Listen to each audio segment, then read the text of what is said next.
Hello and welcome to My Xbox and Me, episode 113. I am one of your hosts, MC Fixer, alongside the man behind my reviews, Gary. How are you?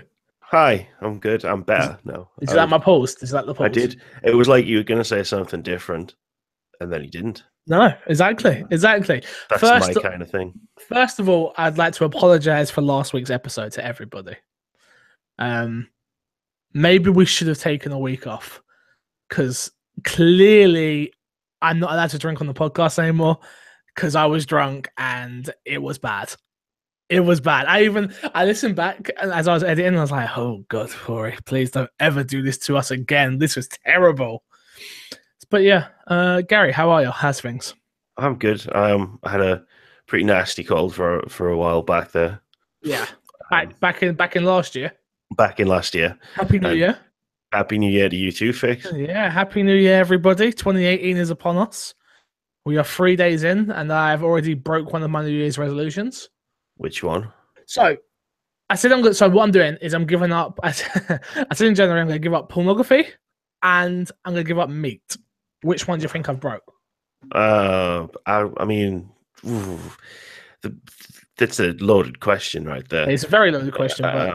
Meat. Nope. Pornography. I thought I was doing that one, but I didn't want to say that. It's fine. It's fine. Yeah, no. So I'm going veggie this month, which is a interesting one. So yesterday was a vegetable curry, and for lunch I had quiche, and I don't like quiche. I found out. So yes, interesting. Quiche is just a shit pizza. Quiche is horrible. It's not nice at all. Anyway, this is My Xbox and Me. Welcome. This is episode 113. I said all that. Let's get into the rigmarole. If you want to find us, you can get us on YouTube, youtube.com/myxboxandme. We have hit one of our goals, which was 100 subscribers. Thank you very much, everyone that subscribed. Appreciate it. Let's go for the 200 mark now, please. If you're not subscribed over there, please go subscribe. Really does help us. It helps us in tons of things, more than what you know, like talking to developers. They obviously look at YouTube numbers when we try to get review codes, try and get people on the show as guests. They think you're talking to nobody if you've got no YouTube subs, even though they don't check the SoundCloud numbers, stuff like that. So if you have a YouTube account and you're not subbed to youtube.com/myxboxandme, please head over there. Would mean a lot to me. Apart from that, obviously you can get us on patreon.com/mcfixer. There are a ton of new tiers over there. We have got a movie night watch along. We have got fan mail tier where you're going to get some stuff. And obviously for this show, which is most importantly, you can still get the audio version of this show early and the video version. The audio is $3 and the video is $4. Gary. Hi. Are you okay? I'm good.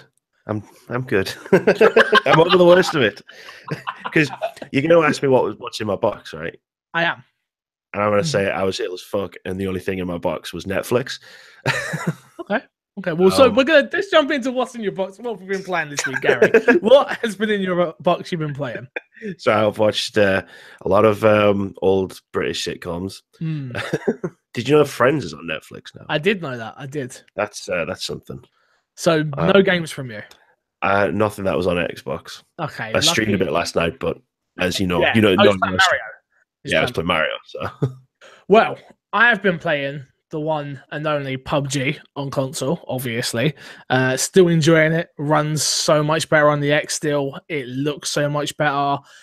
Nothing really more to say there. Apart from that, I am going back and playing some more Assassin's Creed Origins, because they've got the new missions they added that I want to get into, but I didn't hit the level cap. I haven't hit 40. Which did you finish the main story? I finished. Yes. Come on. We'll get into that. We'll get into if you were. Don't you worry. Don't just you worry. do all the side quests. And apart from that, I played a little bit of FIFA again today. A bit more FIFA. But apart from that, that's about it. There's no new games out until the end of the month, guys, for Xbox. All we have is, on the Xbox this month, all we have is Dragon Ball FighterZ Z and Monster Hunter Worlds. Yep, that's it. That's it. That's literally it this month from us. If we're forgetting anything... it's great if you're a gamer if you only want some time off in January. Yeah, but if you're a gamer and want new games, there's nothing. The one thing I am doing is I'm gonna go back and play Wolfenstein: New Order. I'm gonna start streaming that again, so I can play Wolfenstein 2 that I never got around to playing. So I'm trying to take this time to play the games that I missed. That's like, it's like backlog, yeah. Try to get back to them. Let's just jump straight into the topic of the show then, Gary. And we said it last week, and it's in the title this week. Game of the Year 2017. Are you ready? Are you ready? I'm ready. So the way we're going to do this is we both have a top 10 list of our games. We will start at 10 and go, obviously, to 1.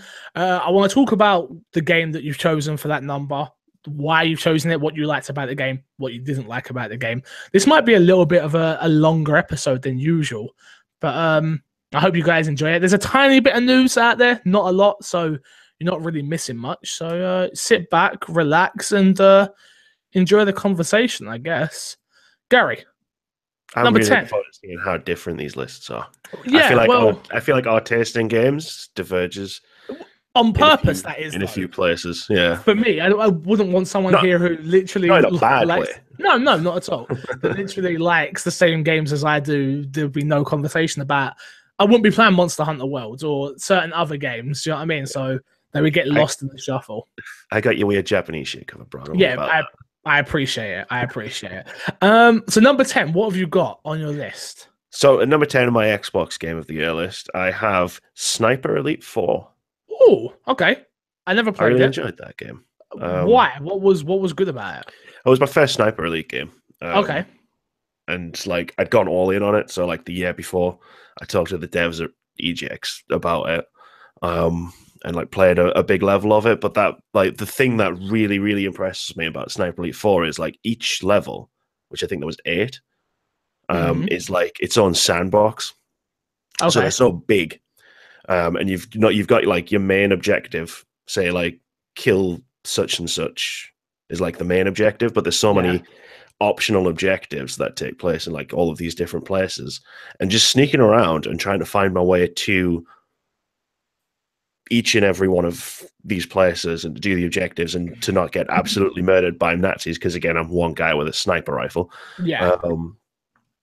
was fantastic. There was some great mechanics, like there was a level where there was a cannon firing at like certain intervals, and you could hear it reload, and when you could hear it reload, that meant you could prime a shot, and when you pulled the trigger, if you did it at the right time, the sound was masked by the sound of the cannon firing, which created this really nice sort of gameplay loop of, right, I can shoot someone without getting caught if I time it right.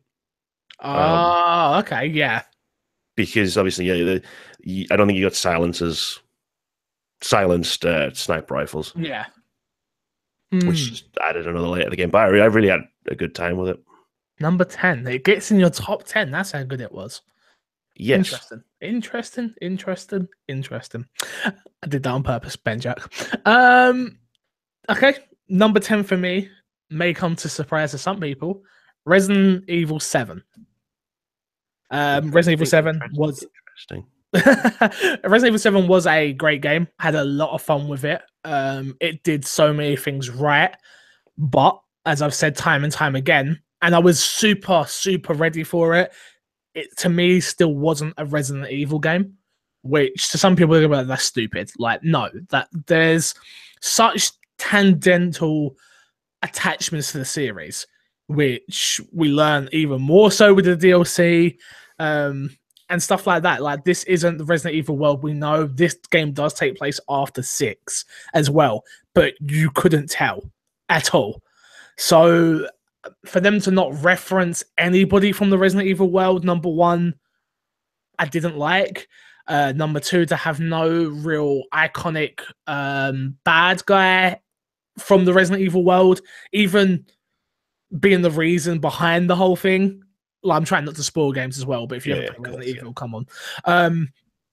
Just, Resident Evil 7, again, great survival horror game, great game, scary, a lot of fun. But if it was called something else, I don't think it would have had it would have had the same reach, but not had the same. I wouldn't have held You it to the wouldn't same regard hate of everything well, else. hate it, but No, yeah, I don't hate it. Again, it's on my top 10. I played definitely worse games out there than this, but definitely 10 on my list. Number 9, Gary, what you got? number 9. Number 9, I got this little game. You probably never heard of it. It's called Assassin's Creed Origins. I hate your guts. Number In my 9. number 9 spot. Okay. I really enjoyed Assassin's Creed Origins. Like I really did. I love the open world. I loved exploring. I wasn't keen on the hunting or the gear mechanics, sort of having to keep swapping out between like all the different weapons. Like I liked the fact that there were different types of weapons in there. I just felt like I got way too many to really get attached to stuff. But no, the stealth was great. The combat was really good once you sort of get used to it. Yeah. And like just all the different outposts and all the different missions that you could do. Like I had a blast with it. And then like climb the fucking pyramid in the middle of Giza. Like, yeah, man, that was amazing. Just stand on top of a pyramid looking out, going, this world is both huge and it looks incredible. And I don't even have an Xbox One X. Yeah. I hate you. Sorry. How is I that knew you were number gonna say 9? Wow. Wow. Okay. I can't scream and shout at you just yet. No, Maybe a bit later. No. Give it a few more numbers, but I'm Yeah, I'm you'll sure. beat me to death with my microphone on. Number 9 for me is Fortnite. Most importantly to say here, Fortnite, only the Battle Royale mode. I never actually got round to playing the build up and horde mode types game. The actual game before they copied PUBG. Fortnite is a game I love the Battle Royale series now, genre, I should say. As most people know, I played Fortnite way more than I was expecting to. I boycotted it for a very long time before touching the game. And then once I did touch it, it's just different enough to PUBG and it's more colorful and it runs way better than PUBG. It doesn't have the same intensity as PUBG, but it's still such a great game, worth playing, worth putting a little bit of time in, especially for free. Great Can't argue at that price. Yeah, exactly. Just so much fun. I really did have a great time with Fortnite. The building mechanic at first really annoyed me in the game because it didn't make sense to me. Then you learn it, and you learn about weapon colors, and you learn this, and you learn that. And yeah, it's a lot of fun. But that's definitely number 9, sorry. Number 9. Number 9 on my list, yeah. Number 8. Number 8, I've got South Park, Fractured Butthole. Okay. It's basically the stick of truth, except it's about superheroes. But the big change was the combat was a lot better in this one. Yeah. Instead of it just being like a really kind of almost lame standard JRPG thing, they made it good by having it be on that grid.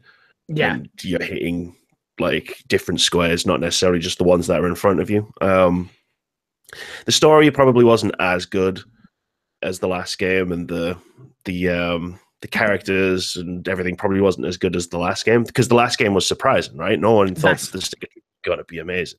Yeah. It was. So it probably lost out a little bit because it didn't have that sort of awareness. But the combat being so much more improved definitely like kept it up there. Okay. For me. Okay. I'll let it go. All right. My number 8 is Walking Dead Season 3, the New Frontier. Not the story we wanted, but the story we got nonetheless. Obviously, Walking Dead Season 3, I'm going to say spoilers here. You play, I'll try my hardest not to spoil it fully, but, you know, you play as, what's his name? Oh, God. No idea. I had it and now I've lost it. Oh, my goodness gracious me. It's right on the tip of my tongue. Javier. I think that's his name. And He tells a story in the world that you wasn't expecting. You didn't know you was going to get this.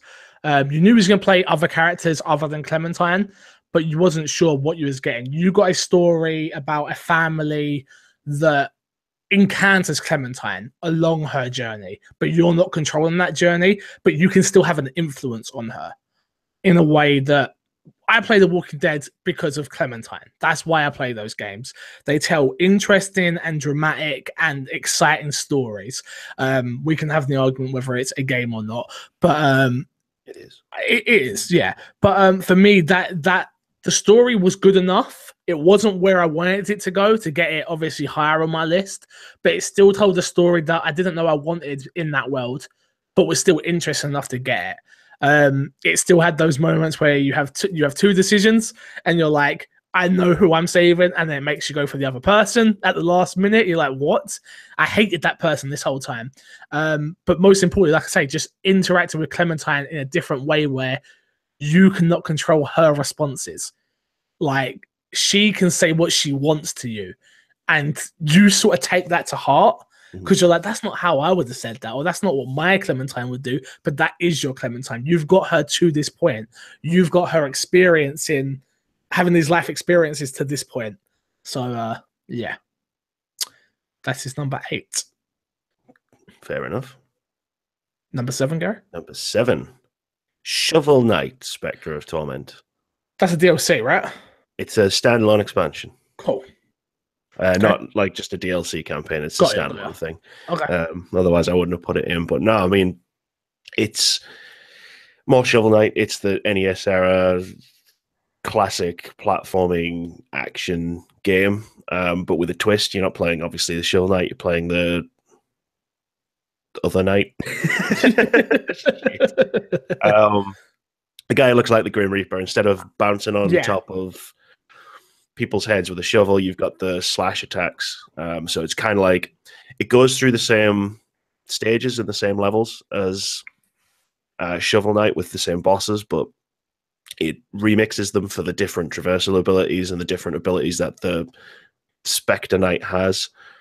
That's where the name comes from, Spectre of Torment. I just remembered it.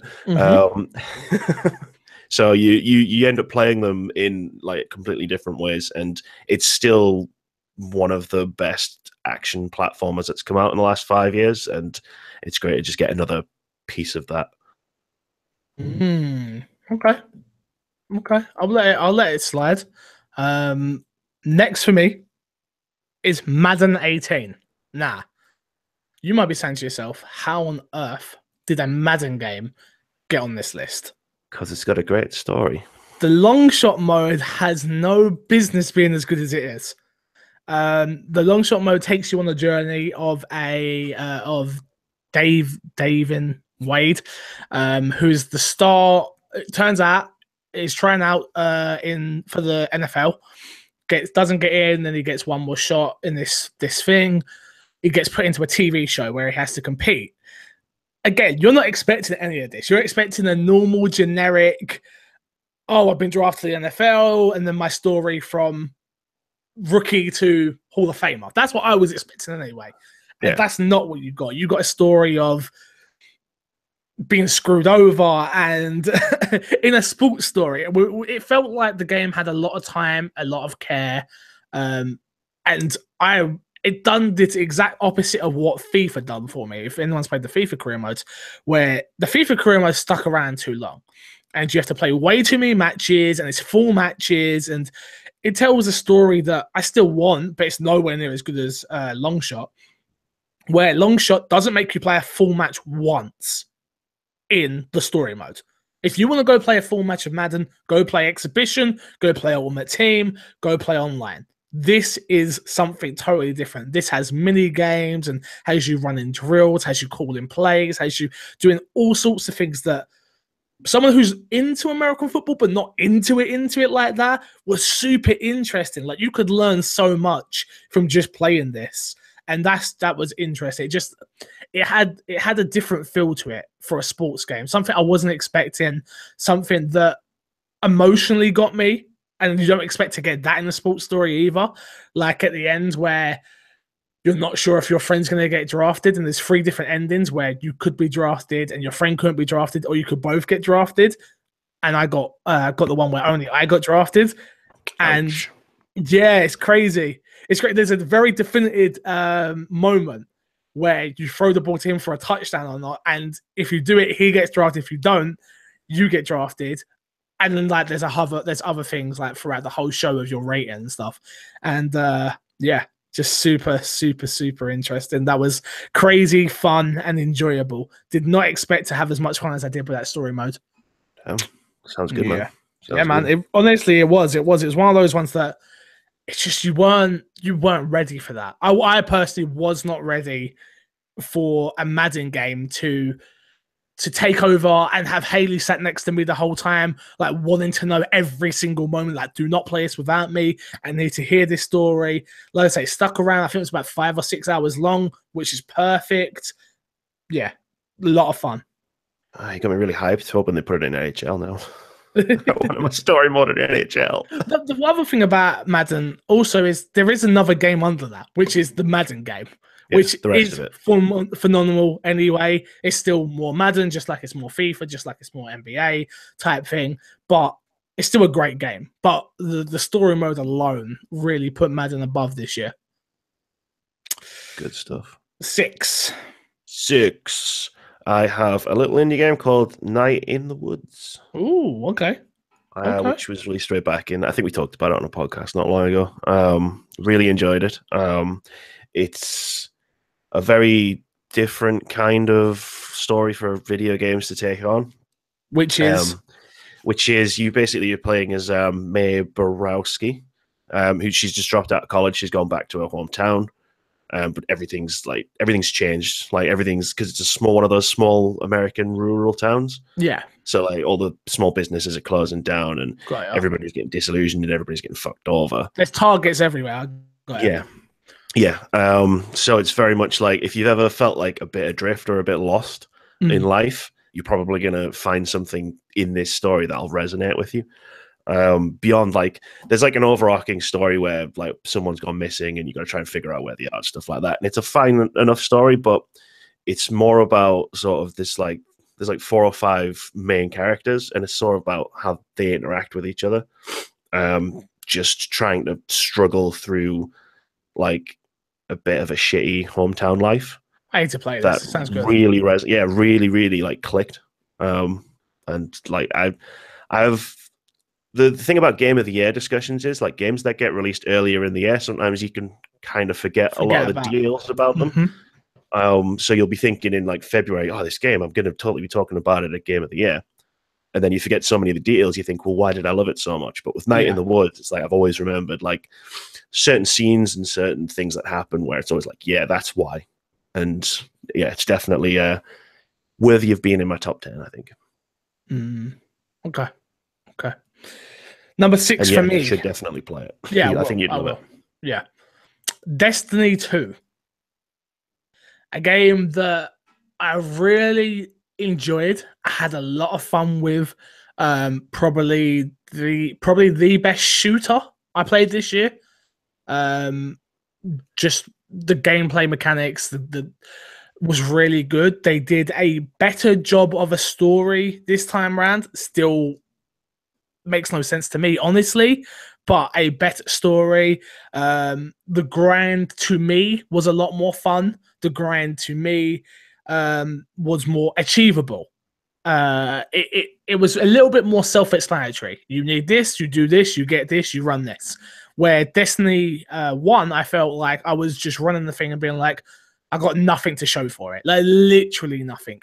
At least this way with the tokens, you knew when you were earning something to hand them into this guy that might or might not give you something good. That's the luck of the draw. Again, like I said, the gameplay is where this one's at. I don't think I played a better shooter mechanically this year than Destiny, even over Call of Duty this year, where Call of Duty does have phenomenal gunplay. There's no jokes aside. That is ridiculous. Good gunplay. But Destiny this year was and is amazing. Bungie did a great job with the soundtrack. The world felt really good in parts. Like I say, they still haven't knocked it out the park with a story with me.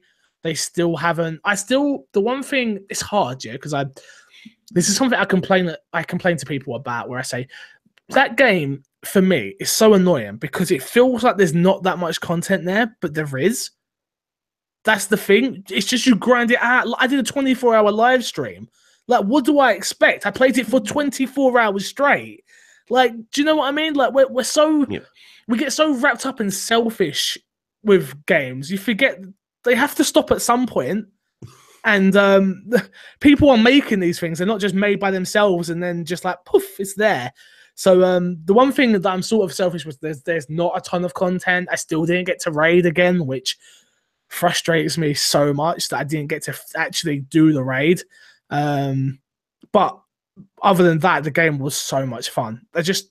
So much fun. Number 5, Gal. Number 5, Wolfenstein 2.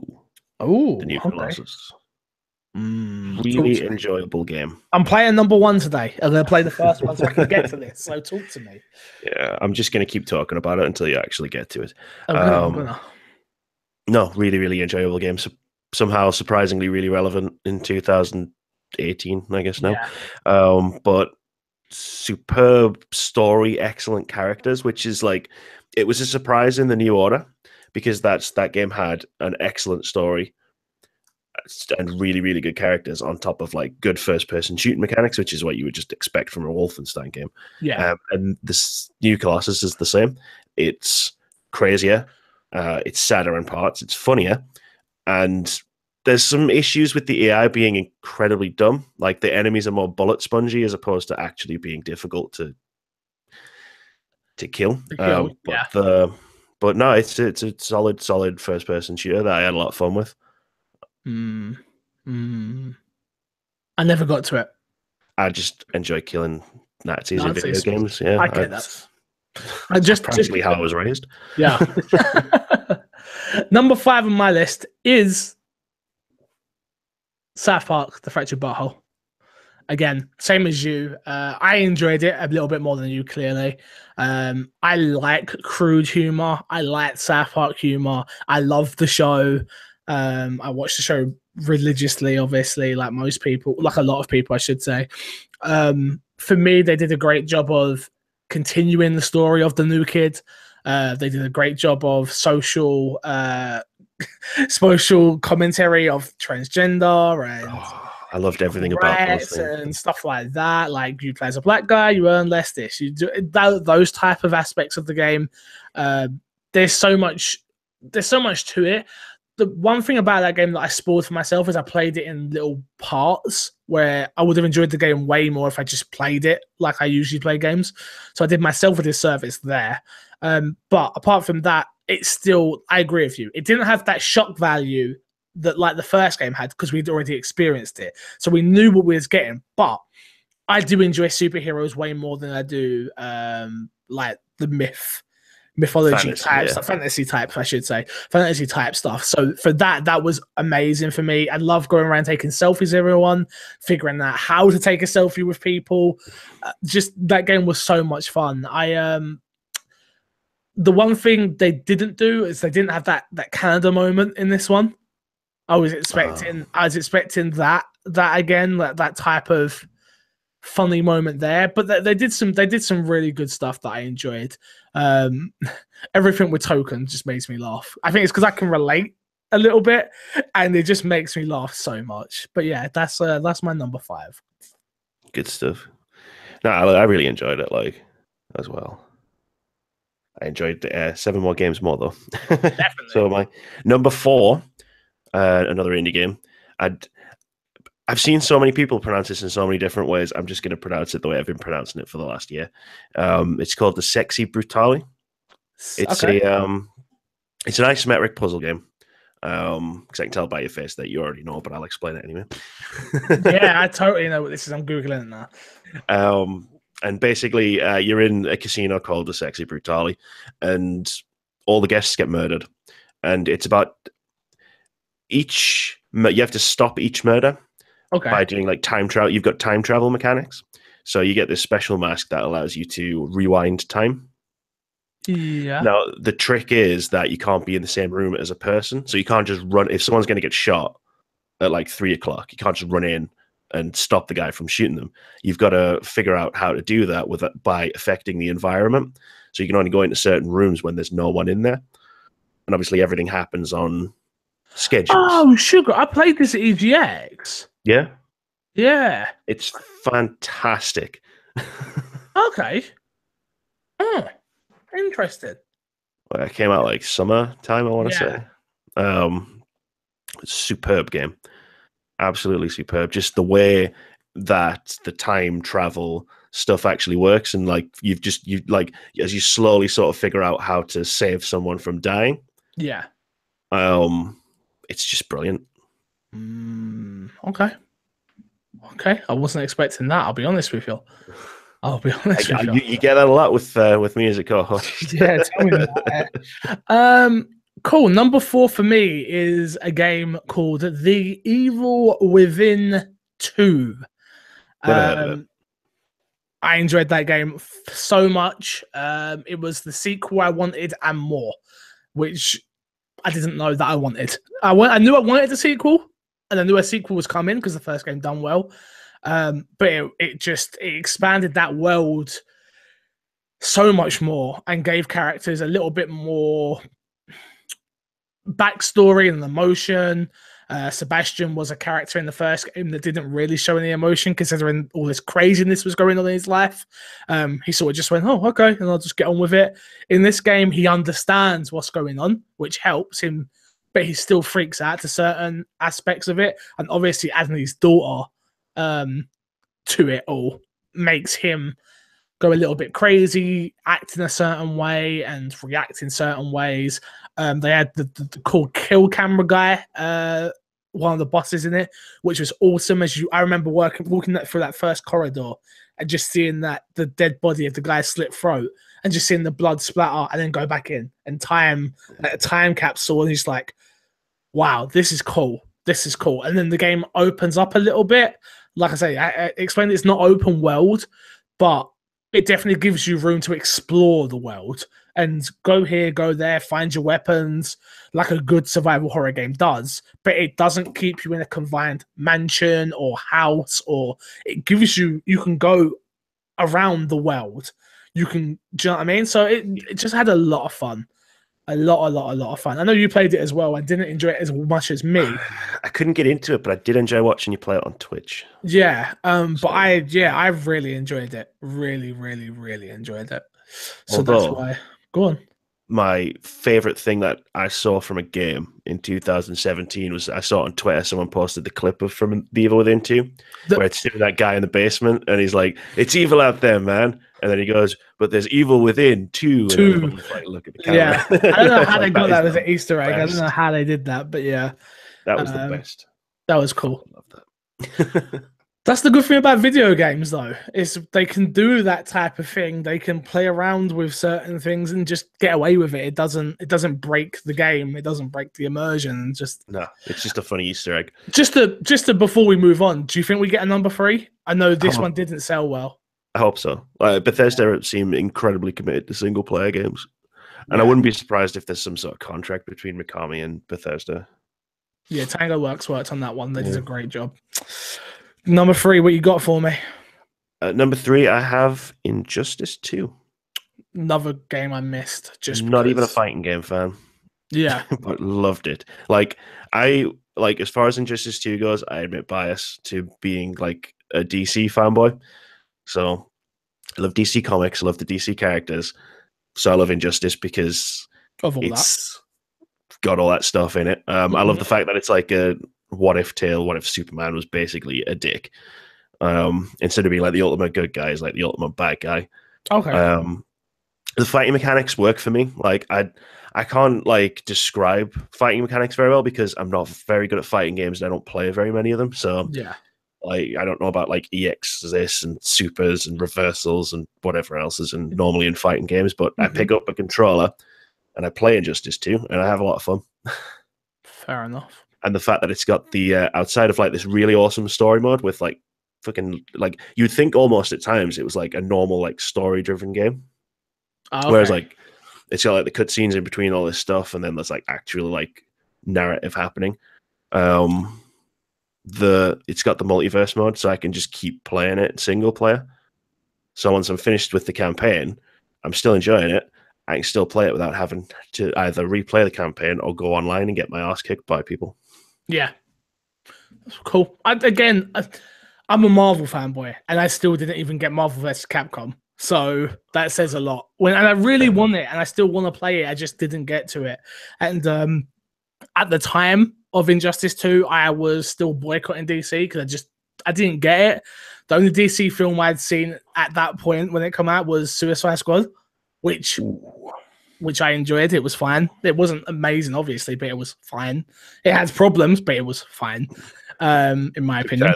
At that point, there wasn't exactly a great DC universe film. No, then I saw Wonder Woman and started to enjoy the series. Then I went back and watched Batman v Superman, and now I've seen Justice League as well. So I'm more inclined to play that game now than I would have been when the game came out. So yeah. Number 3 for me. I know it's just come out on the Xbox, but it is PUBG. Number 3, PUBG. Is this game in good state? No. Does this game rubber band? Yes. Will this game absolutely destroy your VCR player being an Xbox One? Yes. Does this game have problems? 1000%. Is this game fun? Oh my God, yes. I have got, I think, about 150 hours on console now. And it only came out a couple of weeks ago. And oh, it's so good. So good.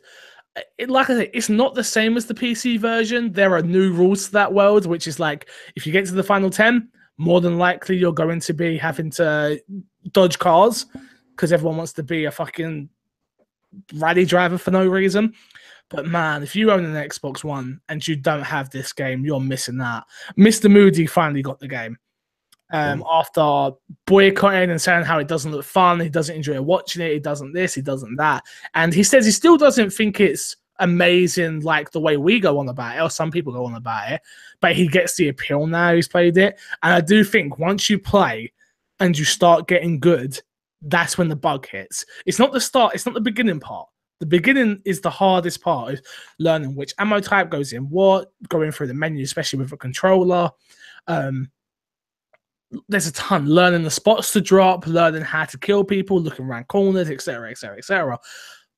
But when you do get it all and it clicks and you can just go on killing sprees like I did today and got my solo chicken dinner like I do at least once a day, jumped in, I was just walking around killing people for fun. And you feel like such a badass when you get a kill, no matter how easy or hard it is, you feel like you achieve something. So yeah, there you go. Number 3, PUBG. Number 2, what you got? Resident Evil 7. Wow. Wow, that high. That high. I fucking loved Resident Evil 7. I just loved it. Like, so many modern Resident Evil games. I know they're all modern, but I know what you mean. They it's just disappointing. Well, by modern, you mean 5 and 6, right? 5, 6, yeah. Umbrella, like even the Umbrella Corps, Operation Raccoon City, stuff like that. It's just, for me, Resident Evil is always about exploring the mansion or exploring the police station. Yeah. Or the laboratory, stuff like that. So, like, you go to this mansion in Resident Evil 7, and it's like being back in the old games, because after the introduction bit, once you're actually exploring, it's just like, yeah, you go and some doors are locked, and then you've got to solve this puzzle to get a key to then go into these other doors, and then you go to somewhere else, and then you explore that, come back. And like, I loved it.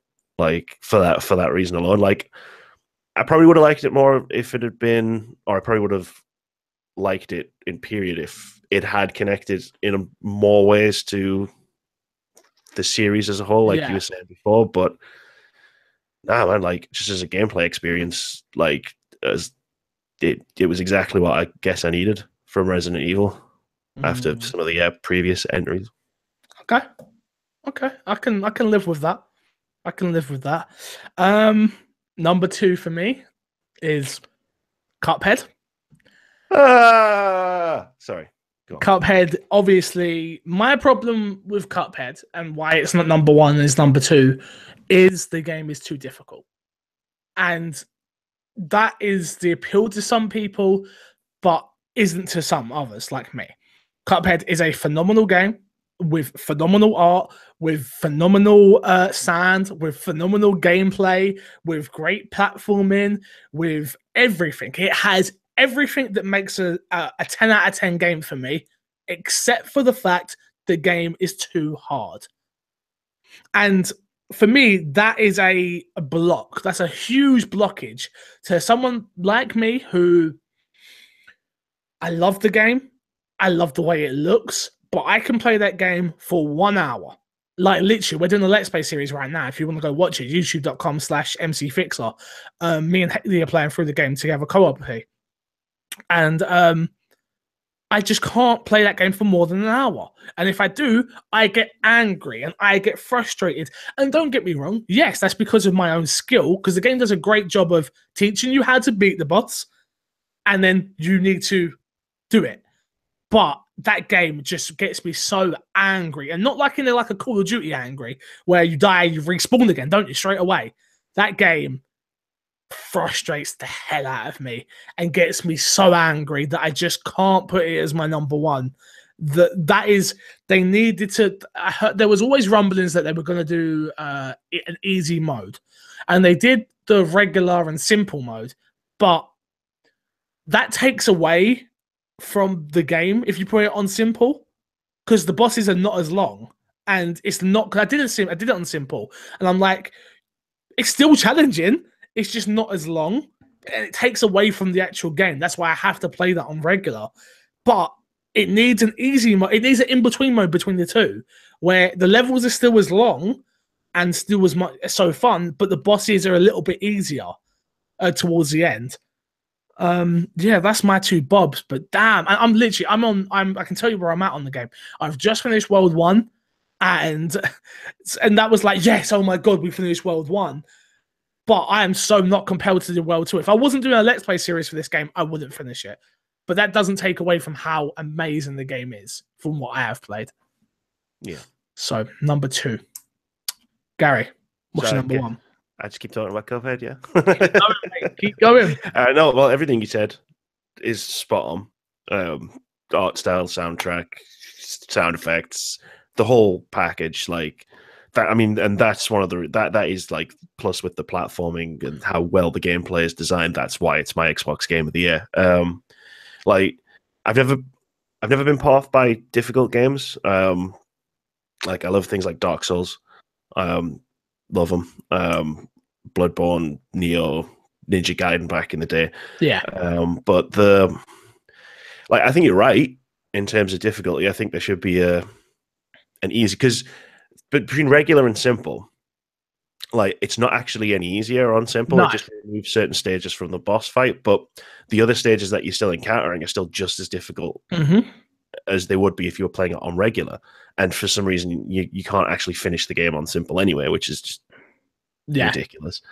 But yeah, I always think that these kind of games should have an easier difficulty mode, because it's not going to affect me. I'm still going to play it on regular.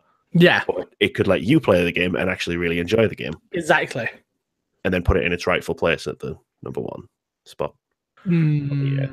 My Xbox Game of the Year. Don't worry, there's still more to come. But no, man, absolutely phenomenal game. Like, I knew I was going to like it because I played it a couple of times at EGX before it actually came up, but I had no idea I was just going to like be that addicted to it. I finished it in like a few days. Yeah. And that obviously wasn't a short amount of time, because like when you finish a boss fight, it takes like 2 minutes when you do it successfully. Yeah. But there's like the hour and a half behind you of like actually like getting to that point where you can beat it. That's what I love when I'm cutting up the Let's Plays. It's like, oh, it took you 2 minutes to finish this level. I'm like, that took me an hour to get to that point. Like, it took me 4 hours. Yeah. Like, no, I can't. I just can't. I love the creativity of some of the boss fights, but my God, like, I'm surprised that this thing is still in one piece. Yeah. From some of those later boss fights, like I tell you. Again, the game is just so oh, and then it had so many yes, but it had so many more oh, and that I don't like games to make me feel that way. I play games for enjoyment. I don't play it to be frustrated. I don't play it to be angry. I do not play it to not smile. I play games for escapism, and the game does a great job in the world of letting me escape there, but it doesn't do a great job of scaling to my level. And that's what I think they need to improve on for the second one, personally. Fair enough. Number one, there is no surprise here which number one is on my list, and it is, of course, Assassin's Creed Origins. Assassin's Creed Origins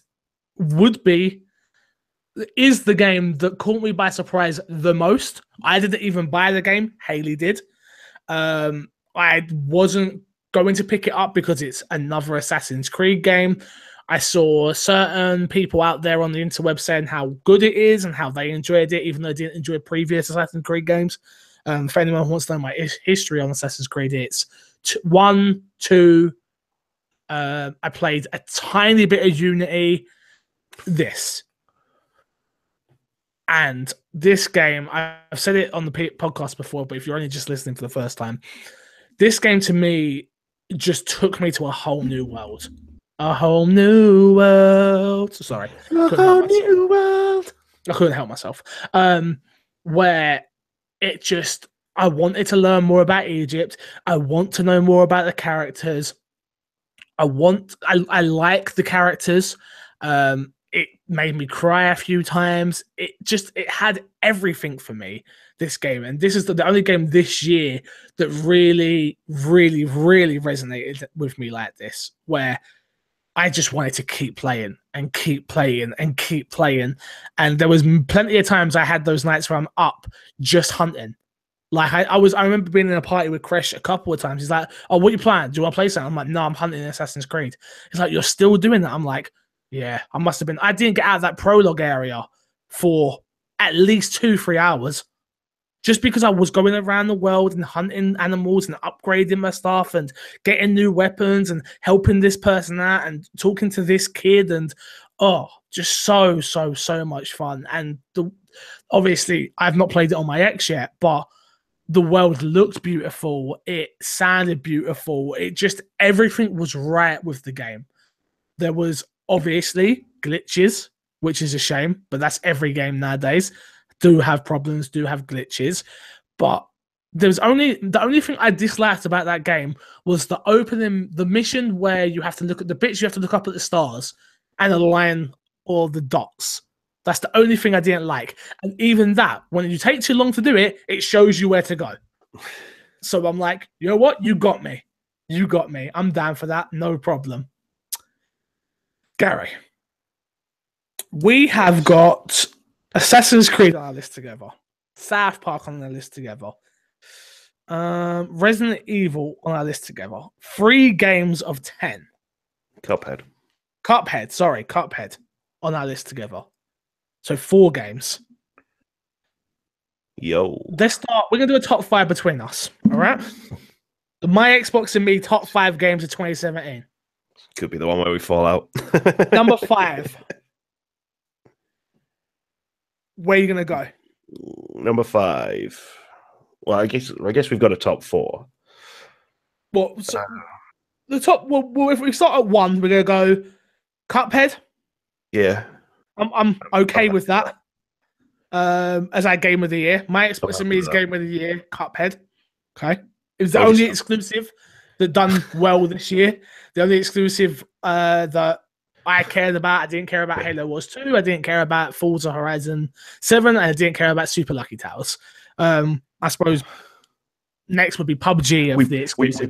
We probably should have played. One of us probably should have played Super Lucky still. Like you know, I was gonna, but I didn't get around to it. We'll do better next time. Yeah, 100%, 100%. So Cuphead number 1. Yeah. What's number 2 then? I'm happy with Assassin's Creed.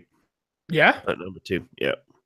So, because I did enjoy it, and obviously like the passion that you have for it, like I'm perfectly happy putting that in at number 2. Okay. Number 3. Number 3.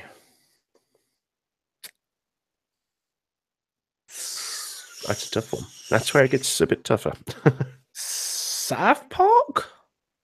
I think there's probably more of a consensus on South Park than there is on Resident Evil Oh, between the Res? two of them. If this was Yes. an I would go.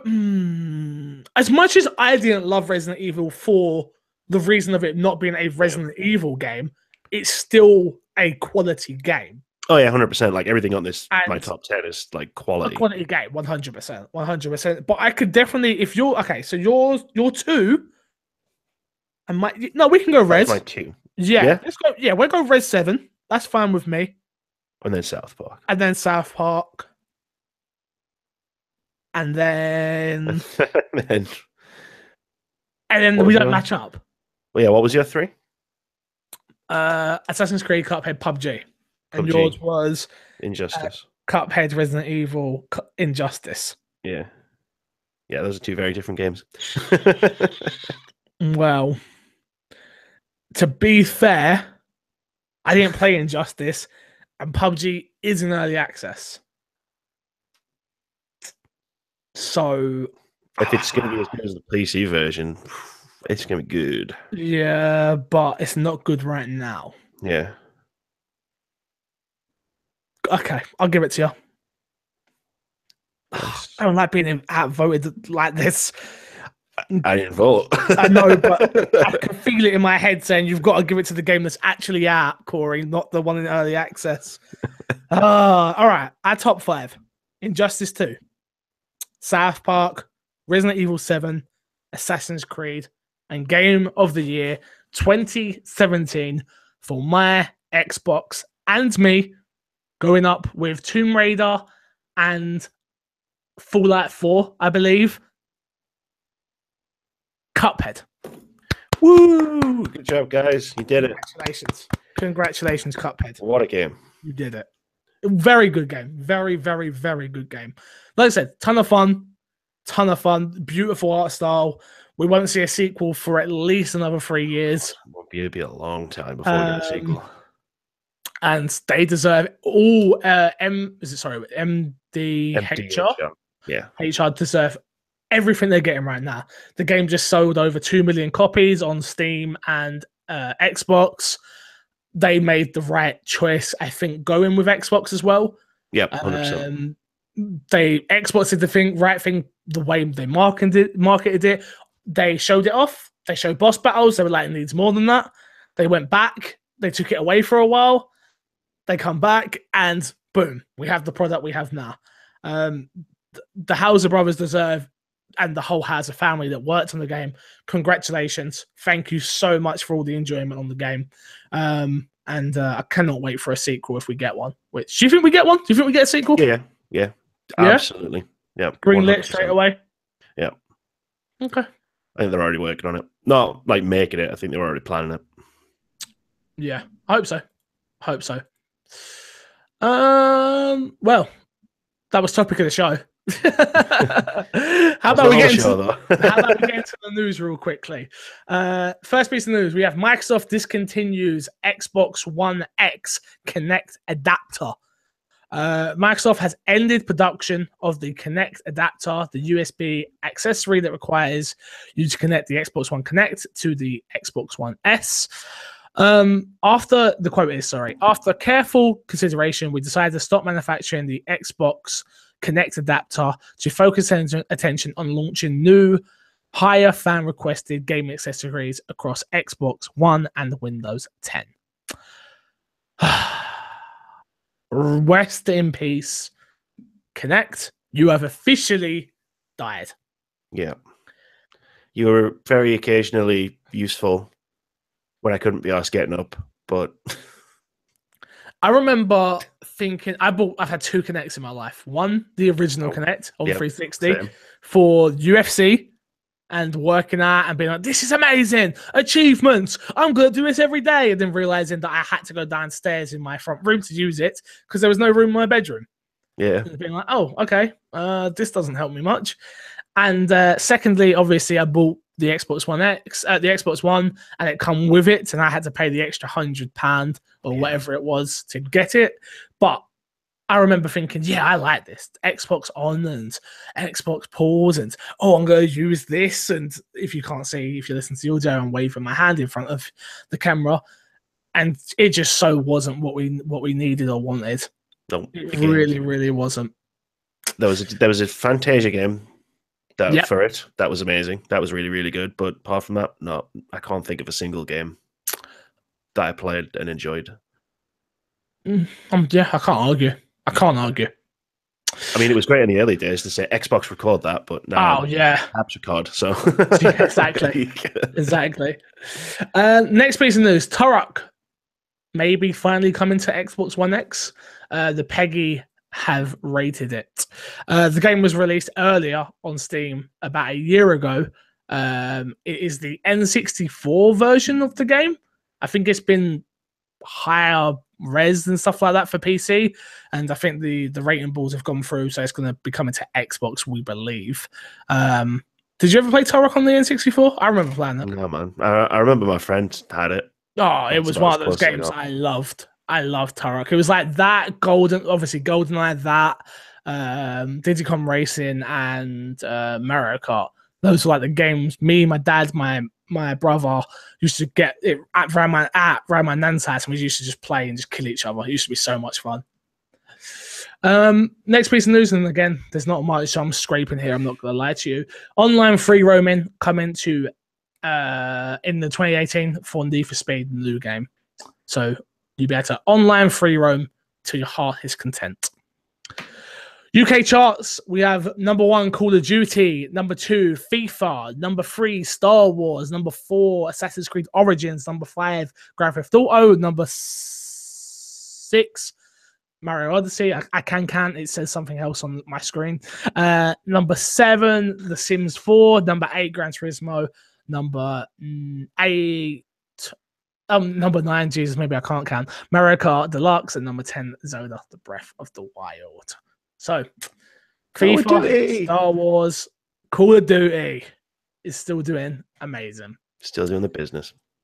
Games with Gold. You have The Incredible Adventures of Van Helsing, January 1st to January 31st. Zombie, spelled with an I, January 16th to February 15th. On the 360 side of things, being backwards compatible, you have Tomb Raider Underworld from January 1st to January 15th. And Army of Two, January 16th to January 31st. Gary, let's get into Fix the Sack. You take the first one, my friend. I love getting into Fix the Sack. I know you do. Love it. Fix and Gary. I was keeping it together until you said that.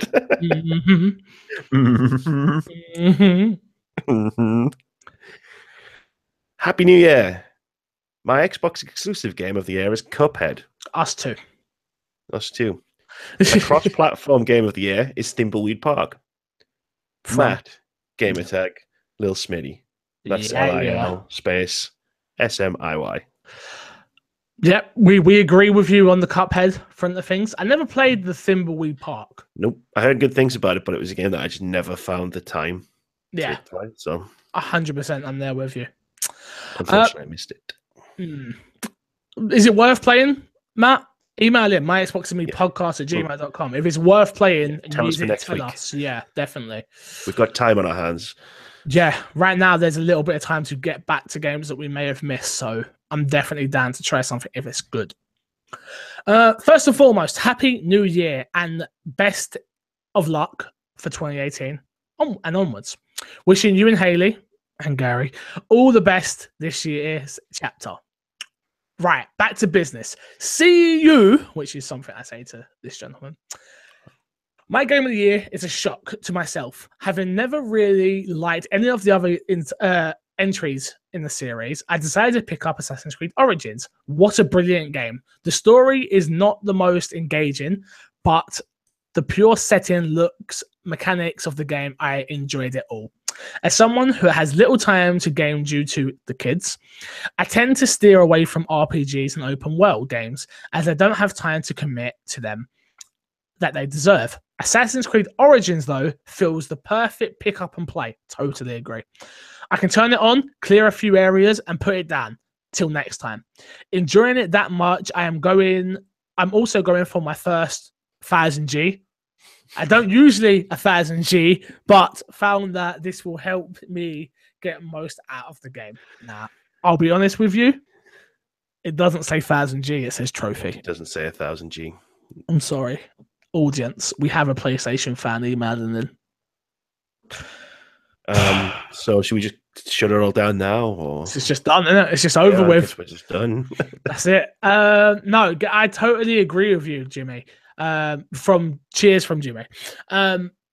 For me, I tried to explain it to Haley, and Haley just didn't. She's like, "Oh, I really want to play Assassin's Creed, but I've never got time." I was like, "You need to pick the game up, number one, because you can go in there, clear out an area, and turn off, done, and be done within half an hour. Like, you do not need to commit to that game in a way. Obviously, if you want to get through the story, you have to commit a little bit, but not in the way I played it anyway. I played it clearing out area by area by area, getting the skins and upgrading and stuff like that. And that alone was fun. And then I got into the story. So, yeah. Do you want to take the next one? Agreed. Yeah, sure. I'll take the next one. Where are we? Happy 2018, MC Fixer and Gary. Hope you had a good 2017. That was all right. Yeah. My favorite Xbox. Yeah. Had some good moments. Definitely. My fave Xbox games this year have been PUBG, Fortnite, and Sims 4. Been playing a lot of the older games, so not much new exclusive Xbox games for me apart from PUBG. I'm picking PUBG as my favorite as I know it's a big pile of rubber banding garbage, but has so much potential, and we can play as a community. Hope everyone has a great 2018. Love you all. Someone. Xbox Stu. My bad. Xbox Stu. Sorry, Stu. That's on me. Yes, we definitely sync up on the Battle Royale type games here, Stu, which is the PUBG, the Fortnite. Never did get to Sims 4 on the console. No. But do you know what? I never got to Sims 4 at all. I don't think I've ever played it. I've got it on PC, but never really put too much time into it. But wanted to do a Let's Play series in it, and then just never got around to it. Sounds like me. But yeah, I totally agree with you. It is a rubber banding pile of crap, but the potential is out of this world. When the new map comes, it's going to be even better. When the other new map comes, it's going to be even better. And yeah, the fact we can play it as a community is amazing. So, last email. Hello, you sexy lovers. Happy New Year to you both. 2018 will be the rise of MXAM and Words About Games. Woo. My question is, what games do you think was underappreciated in 2017? Also, here are my top 5 games of 2017. 1. Life is Strange Before the Storm. 2. Injustice 2. 3. Wolfenstein 2 The New Colossus. 4. Assassin's Creed Origins. 5. Resident Evil 7. Honorable mentions: Walking Dead New Frontier, South Park The Fractured Butthole, and Formula 1 2017. Your fan and lover, Mr. Moody. Mr. Moody, I'm with you. Your list is pretty solid. I gotta be honest. We got it. I feel like we got it pretty right, Gary. If I'm being honest with that top 5. I think we nailed it personally. Well, Cuphead, Assassin's Creed, Reds, South Park, Injustice, and Mr. Moody here has got Injustice, Assassin's Creed, and Resident Evil all on there. So I think we've done all right. I think we're pretty good at this. Yeah. Games that were unappreciated in 2017. Have you got any on the tip of your tongue that you just know that were super unappreciative? Sorry. No. No? No. That's fine. I think for me, there's a couple. Again, the more and more I hear about people talking how great Assassin's Creed is, it's lovely to hear because I wasn't hearing it before. And I did say a couple of weeks ago I thought it was unappreciated. Out of all of that, I would say probably it's hard to say considering it's gone now, but Marvel Heroes Omega was so much fun when it was here, which was clearly unappreciated because it's gone away. And free to play is just not the market, clearly, for MMOs. You've got to charge a subscription. I'm going to say Shadow of War as well. I enjoyed Shadow of War. I had a lot of fun with it. I did hit that point where you had to grind to get to the ending, which I didn't do in the end, which I will do at some point. But YouTube's fun, man. I can't. That's not me. That's not me. But yeah, I don't know. I don't really think there's many that I feel like games nowadays don't really go like that. There's no game. Again, I played so many AAA games this year, which I've learned that I won't be doing last year, I should say, sorry, that I won't be doing this year, where I might play them, but I'm going to play smaller games as well. I didn't really get to play any good smaller type games that really, I was really bad on it this year. Even like Ruiner, I played and didn't even finish because it was okay in the end.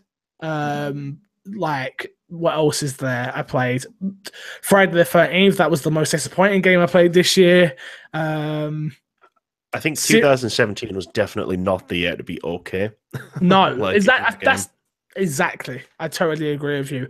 This year, I sort of played like games that I should have played the year before as well, which I hope I don't do. Like, I played Overcooked, and I played all the Batman games, and I played Dead Rising 4 DLC, which was pretty garbage as well. But yeah, those type of games. So yeah, I feel like nowadays with the amount of people that are talking about games like everywhere on the internet, I feel like most games don't go underappreciated. Very few games fail to find at least a small niche audience that are talking about it. So yeah, I think the important thing there is everyone has their audience. We are the Xbox audience. If you're into JRPGs, there's someone out there that does that. If they're your PlayStation, there's someone that does that. If there's someone, do you know what I mean? So nothing really goes underappreciated anymore because we've all got a subreddit or a Facebook group or a Twitter post or whatever it is. Yeah, there's nothing. I could maybe Walking Dead Season 3, if anything. I think a lot of people, again, watch those games but don't play them when those games have so much weight in your hands when you've got the controller, more than just watching it. But yeah. And maybe Life is Strange. I again, that's a game I watched before the storm. I watched that game and was like, that game is amazing. Yeah. So much fun. What? Maybe because neither... Did you play it before the storm? No. No, neither did I. So maybe we could answer Life is Strange before the storm. Yeah. Yeah. Yeah. Underappreciated by us. Definitely. Sorry. That's another one bites the dust. Let's plug and get ourselves out of here. I'm going to go first this week. You can go first next week. I have got a new podcast out that I would appreciate you if you all went and listened to. It is me and my fiance Haley. It is called Fix and Friends. You can find us on SoundCloud, on iTunes, and of course on youtube.com/mcfixer. Our first episode is how we actually fell in love. The idea of the podcast is me and Haley get together with our friends and talk about things. We've learned that me and Haley don't spend that much time together anymore due to work commitments on her side and mine. So we are carving out an hour, maybe an hour and a bit a week to just talk about things that are not gaming related and not work related, where we can talk about world news or films that we've watched or how things are going in life, just all different stuff. More like a just sit down and talk type podcast. If you're interested in that type of thing and it's not gaming related, you know where to go. Like I said, iTunes and SoundCloud. Fix and Friends is where it's at. So if you can do that, and follow me on Twitter at MCFixer. Gary, what you got? My YouTube channel is about to come back online on the 8th of January. youtube.com/wordsaboutgamesuk. We just passed 200 subscribers yesterday. Good. Despite the fact that we haven't put any content out since late end of December. So I don't know how YouTube works at all. But we've got a ton of videos coming up. We're going to try a couple of new different things. So it'd be nice to get some feedback on it. If anybody out there wants to go and watch some cool videos where I'm talking, hopefully my voice will have cleared up by the time I come to record the next set of videos. So I don't sound like I've just had a cold. Yeah, I hear. Well, that is it this week. Thank you all for watching. Until next week, I'll love you, leave you, and see you all later. Bye.